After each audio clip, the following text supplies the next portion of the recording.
Pour bien des Canadiens, le Zika serait déjà l'une des causes majeures de fièvre au retour du voyage, de la commune fièvre à la plus virulente, chikungunya, qui provoque des douleurs articulaires sévères, souvent débilitantes. Et voilà qu'en plus, les chercheurs canadiens ont établi un lien avec la propagation de la méningite, mortelle bien sûr pour les gens de tout âge. La première chose qu'on a constatée était la fréquence relativement inattendue des cas de Zika. On a constaté que le Zika, qui est une maladie, rappelons-le, qui vient d'arriver dans l'hémisphère ouest, qui n'existait pas ici avant, constituait une des causes majeures identifiées de fièvre au retour d'un voyage. Selon le Dr Cédric Kensouni, directeur adjoint du centre J.D. McLean pour les maladies tropicales, qui a contribué à l'étude, les femmes enceintes pour qui les conséquences sont désastreuses et irréversibles devraient donc vraiment éviter de voyager en zone de transmission actuelle. On a observé des transmissions par voie sexuelle au Canada. On a observé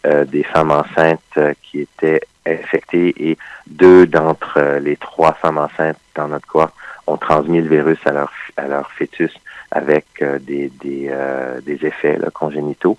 Et la surprise, si vous voulez, c'est qu'on a observé aussi parmi les gens qui n'étaient pas enceintes mais malades, un taux de complications sévères qui était beaucoup plus élevé que ce qu'on s'attendait. On a observé 3 personnes avec des infections neurologiques, dont une méningite et 2 syndromes de Guillain-Barré. C'est ce qu'on appelle une paralysie ascendante qui peut même aller jusqu'à paralyser l'appareil respiratoire.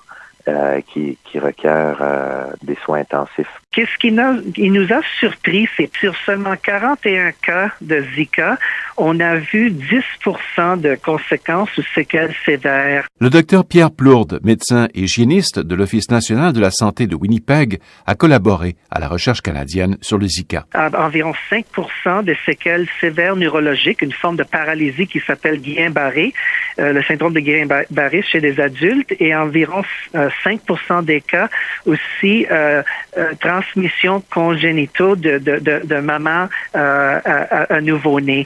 Alors, ça nous a surpris un peu, suggérant qu'il y a plutôt plus probabilité de séquelles sévères avec ce virus-là comparé à d'autres virus semblables. Les chercheurs canadiens renouvellent ainsi les recommandations pour les voyageurs nord-sud. Optez pour le port de vêtements longs, une protection aux chasse-moustiques et la prévention par condom de la transmission du virus par voie sexuelle, et ce jusqu'à 6 mois après votre voyage dans le Sud. Les femmes enceintes canadiennes devraient tout simplement ne pas voyager dans le Sud, et jusqu'à nouvel ordre, cela devrait inclure la Floride. 1, il n'y a pas de traitement actuellement pour le Zika. 2, il n'y a pas de vaccin pour le Zika, même s'il y a beaucoup de compagnies qui travaillent là-dessus. Le docteur Carl Weiss du département de microbiologie et d'infectiologie de l'hôpital Maisonneuve-Rosemont à Montréal. 3, il y a les précautions habituelles pour se protéger des piqûres de moustiques, insectifuges pour essayer de repousser les moustiques, etc. Ça fonctionne. Mais il faut savoir que le problème du Zika, c'est d'abord et avant tout un problème pour les femmes qui sont enceintes dans les semaines ou les mois qui suivent leur voyage.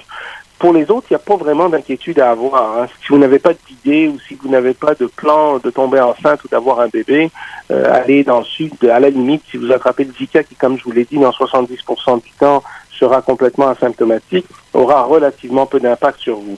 Mais dans le contexte d'une grossesse désirée, etc., ça peut créer évidemment un problème. La bonne nouvelle, c'est que d'autres chercheurs canadiens travaillent, eux, à la mise au point d'un fameux vaccin contre le virus. À ce jour, dans des essais cliniques au Canada, on semble atteindre 80% de succès après 2 doses. On va de l'avant maintenant avec des tests sur le terrain à Puerto Rico. Là, on vient de terminer une étude qu'on appelle une étude de phase 1 qui regardait les effets secondaires possibles et l'immunogénicité, ça veut dire les défenses immunitaires qui sont montées contre le vaccin. Puis on a eu une tolérance très bien du vaccin, donc le vaccin est très bien accepté. D'expliquer Gary Cobinger, qui est microbiologiste et directeur du Centre de recherche en infectiologie du Centre hospitalier universitaire de Québec et qui est lié à l'Université Laval, on vient de faire en 1 an et demi, ce qui normalement prend 7 à 8 ans. En fait, on a vu après la première dose, 40% des gens qui ont eu des bons marqueurs immunitaires, des bons marqueurs de défense. C'est monté à 80% après la 2e dose, puis 100% après la 3e dose. Donc, c'est très encourageant. On vient d'ailleurs d'ouvrir un autre site à Porto Rico qui est avec les collaborateurs américains et Inovio, qui regarde dans une population plus grande, élargie de 160 personnes. Et on devrait, si la tendance se maintient en termes de taux d'infection à Porto Rico, on va peut-être avoir la chance de voir les premiers signes d'efficacité du vaccin dans cette étude-là. Un reportage de Radio-Canada International.